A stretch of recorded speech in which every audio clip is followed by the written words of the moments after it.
പോകുന്നത് എനിക്ക് ഒറ്റ സമയത്താണ്, ഈ പിള്ളേരുടെ ഫോൺ വന്നില്ലെങ്കിൽ. കാരണം എവിടെ വേണേൽ പൊയ്ക്കോ, ഒരു 2 കൊല്ലം വേണേലും പൊയ്ക്കോ. പക്ഷേ ഈ ലോകം മുഴുവൻ ഫോൺ എടുത്ത് കുത്താൻ അറിയാവുന്ന മക്കൾക്ക് മരുമക്കും ഒരു ദിവസം എനിക്ക് അമ്മയെ വിളിച്ചുകൂടെ? ഇപ്പം അത് തെറ്റിക്കുന്നുണ്ട്, ഞാൻ പിണങ്ങിയിരിക്കും, വഴക്ക് പറഞ്ഞിരിക്കുക.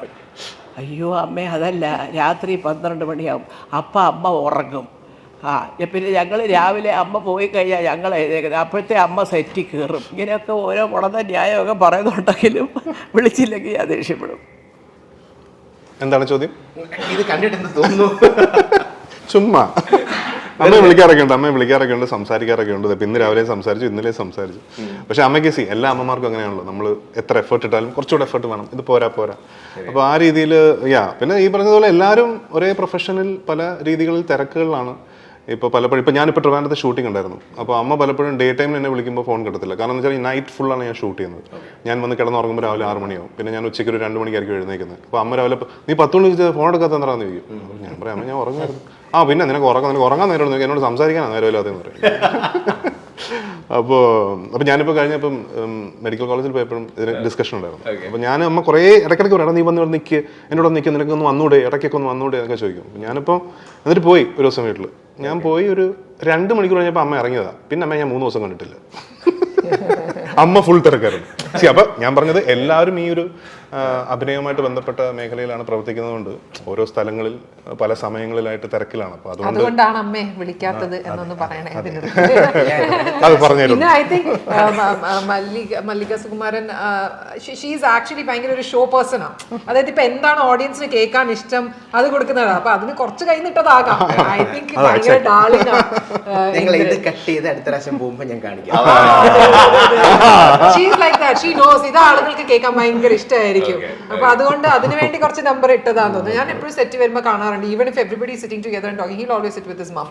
ഇങ്ങനെ പക്ഷേ മല്ലിക ചേച്ചിനെ സംബന്ധിച്ചിടത്തോളം പറയുകയാണെങ്കിൽ ഇവർക്ക് വേണ്ടി കണ്ടമാനം പുള്ളിക്കാരി പറഞ്ഞാലും വളരെ തീർച്ചയായിട്ടും അതിനൊന്നും you can undermine mothers efforts. ചേച്ചീനെ എനിക്ക് ഞാൻ ഇതിനെ ബന്ധപ്പെട്ട അല്ലെങ്കിൽ ഒരു കാര്യം പറയാം. ഞാൻ രാജുവിനെ വെച്ചിട്ടൊരു പടം ചെയ്യാനായിട്ട് അന്ന് രാജു ഭയങ്കര കത്തി നിൽക്കുന്ന സമയത്ത് ഞാൻ ചേച്ചീനെയാണ് എപ്പോഴും കോൺടാക്ട് ചെയ്തുകൊണ്ടിരുന്നത്. ചേച്ചിയാണ് എൻ്റെ അടുത്ത് ഇവിടെയുണ്ട് ഇപ്പൊ ബോംബെയിലാണ്. എന്നിട്ട് ഞാൻ അവിടെ ചെന്നപ്പോൾ രാജുവിൻ്റെ അടുത്ത് പറഞ്ഞു, നമിച്ചു ചേട്ടാ, നമിച്ചു. മറ്റേ പ്രഭുദേവയുടെ ഒരു കൂടെയുള്ള ഒരു പടമില്ലേ, മറ്റേ നമിച്ചു ചേട്ടാ. പൂനെയല്ല, വേറെ എവിടെയോ. ചേച്ചിയുടെ ഒരു ഇത് എനിക്ക് മനസ്സിലാവുന്ന വെച്ചാൽ ഞാൻ ചേച്ചിയോട്ട് എനിക്ക് വളരെ ഇഷ്ടമുള്ള ഒരാളാണ്. കാരണം ഇവരെ വളരെ കഷ്ടപ്പെട്ട് പഠിപ്പിച്ച് കഷ്ടപ്പെട്ട് ഇതാണ് ആളാണ്. അപ്പൊ ആ ചേച്ചി അത് ശരിക്കും ഡിസേർവ്ഡ് ആണ്. ചേച്ചി എന്താ മോനെ നിങ്ങൾ എന്നെ വിളിക്കാത്ത എന്നൊക്കെ ചോദിച്ചാൽ എനിക്ക് അതിനകത്തൊരു സന്തോഷമേ. കാരണം എപ്പോഴും ഞാനിപ്പോ രാജുവിന്റെ കാലിന്റെ പ്രശ്നം ഉണ്ടായപ്പോ ഞാൻ ചേച്ചിനെ വിളിച്ചിരുന്നു. അപ്പൊ ചേച്ചിന്റെ അടുത്ത് ഫുൾ ഡീറ്റെയിൽ ഇങ്ങനെ ഇന്നലെ വിളിച്ചിരുന്നു പറഞ്ഞു. കാരണം അതിനകത്ത് എനിക്ക് തോന്നുന്നില്ല അങ്ങനെ. കാരണം അത് നമുക്ക് അവരില്ലാതെ ആകുമ്പോഴാണ് നമുക്ക് ഫീൽ ചെയ്യുന്നത്. ഇപ്പൊ എനിക്ക് എന്റെ ഫാദറും മദറും മരിച്ചു പോയതാണ്. പക്ഷെ നമുക്ക് അമ്മ എന്ന് പറയുന്ന ഒരു സംഭവം നമുക്ക് ഏതൊരു അവസരത്തിലും നമുക്ക് പോയിട്ടൊന്ന് മടിയിൽ കിടക്കാൻ പറ്റുന്ന, നമ്മുടെ ദുഃഖം വരുമ്പോ നമ്മളെ ആശ്വസിപ്പിക്കാൻ പറ്റുന്ന ഒരാളാണ്. അപ്പൊ അവരത് ചോദിച്ചതിൽ എനിക്ക് തോന്നുന്നില്ല ചേച്ചി മറ്റുള്ള കാര്യം ഭയങ്കര എത്ര വിളിച്ചാലും അവരത് സാറ്റിസ്ഫൈഡ് ആവത്തുമില്ല.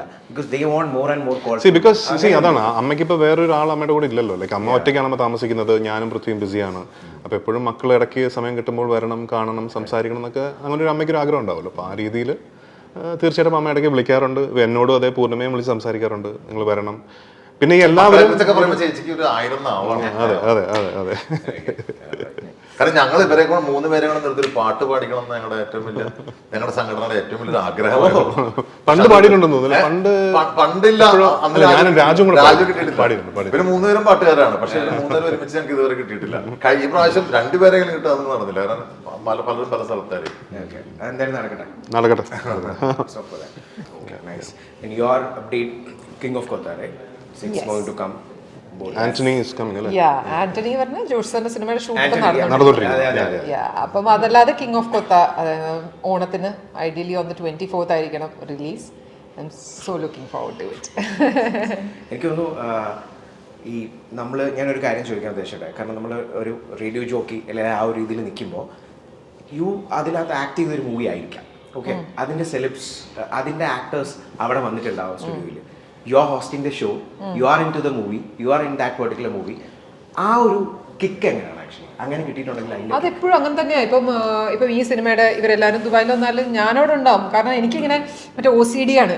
റേഡിയോയിൽ വരുമ്പോഴത്തേക്കും ഇത് ചോദിക്കുന്ന ക്വസ്റ്റ്യൻ ശരിയാവുന്നില്ല, ഞാൻ അപ്പുറത്തുനിന്ന് ഇത് ചെയ്യണം, ആ സമയത്ത് നമ്മൾ ഇതിവിടെ ചെയ്യണം. അപ്പോൾ എനിക്ക് റേഡിയോ സംബന്ധിച്ചിടത്തോളം എൻ്റെ ഷോ സംബന്ധിച്ചിടത്തോളം ഭയങ്കര ഹൈ OCD ആണ്. ആരെന്നാലും എനിക്ക് ചെയ്യണം, അതാണ്. സോ അപ്പൊ ഞാൻ ഇവിടെയും because primarily you are an RJ than an actor. Is that the reason? Could be. Yeah, because you've been doing it for so many years. So many years. It's been like 18. It's going to be 19, yeah, going to be 20 years. Yeah, അപ്പം അങ്ങനെ first movie കുഞ്ഞനന്തന്റെ കട. ഞാൻ ഒരു വ്യക്തി ഈ cinema ഇൻഡസ്ട്രിയിൽ ജീവിച്ചിരിക്കുന്നുണ്ടെന്ന് തന്നെ അറിഞ്ഞത് കുഞ്ഞമണീസ് ഹോസ്പിറ്റലിലെ സമയത്താണ്.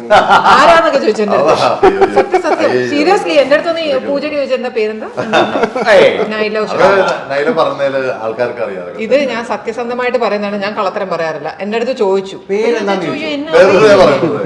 നൈല ചെയ്ത പടങ്ങളൊക്കെ ഇവിടെ കിടിലും പടങ്ങൾ ഇവിടെ രണ്ടെണ്ണം പറഞ്ഞു. ഇപ്പൊ ജോജോട് മറ്റേ ഭയങ്കര ഹിറ്റല്ലേ ആ പടം. പക്ഷെ എന്നോട് ഫസ്റ്റ് ഞാൻ പൂജയ്ക്കാ കാണുന്നത് കുഞ്ഞമണീസ് ഹോസ്പിറ്റലിൽ. എന്താ ഒരിക്കലും എല്ലാ പ്രേക്ഷകരെ തെറ്റിദ്ധരിക്കരുത്.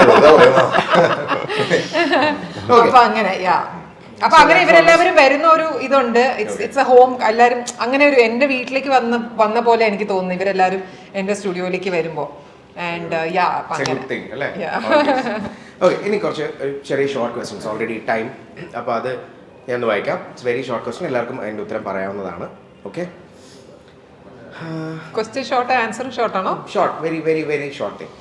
ലൈഫിൽ ഏറ്റവും കൂടുതൽ ചിന്തിച്ചെടുത്ത ഒരു തീരുമാനം, ദ ഡിസിഷൻ ദാറ്റ് കുറേ ചിന്തിച്ചെടുത്ത ഒരു തീരുമാനം. ഇറ്റ് ക്യാൻ ബി അത് അടിപൊളിയായിട്ടുണ്ടാവാം, അല്ലെങ്കിൽ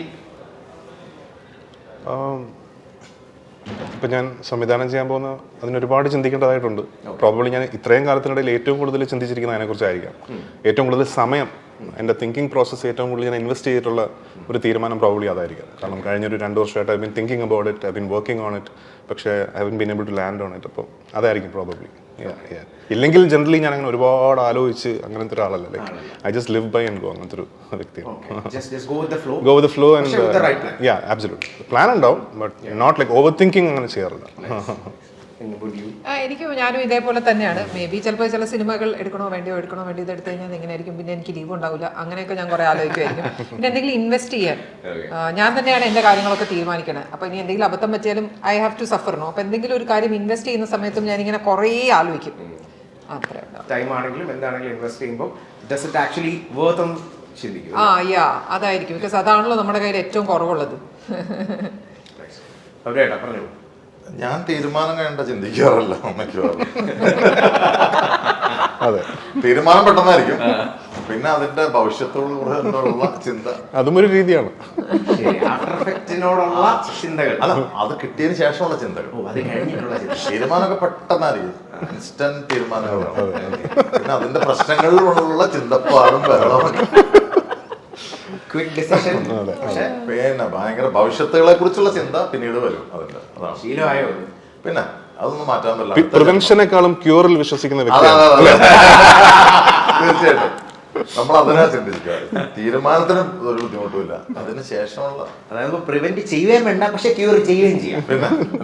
പിന്നെ എപ്പോഴും നമ്മൾ അടുത്ത ജന്മത്തിലാവാൻ കറക്റ്റ് ആയിട്ടുള്ള തീരുമാനങ്ങൾ.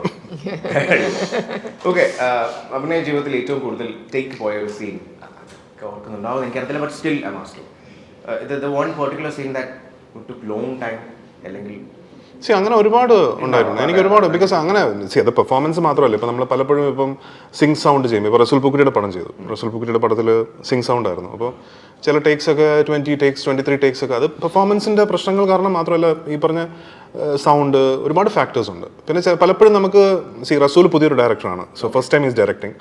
അപ്പോൾ റസൂലിന് ആസ് എ ഡയറക്ടർ ഓൾസോ ഒരു ഷോട്ട് എടുത്ത് കഴിയുമ്പോൾ ഹിൽ തിങ്ക് ഇത് ബെറ്റർ ആക്കാൻ പറ്റുമോ, and he'll try a few more options. അതൊക്കെ കഴിഞ്ഞ് ചിലപ്പോൾ ഒരു 10 ടേക്ക് എടുത്തിട്ട് സെക്കൻഡ് ടേക്ക് ഓക്കെ വയ്ക്കും.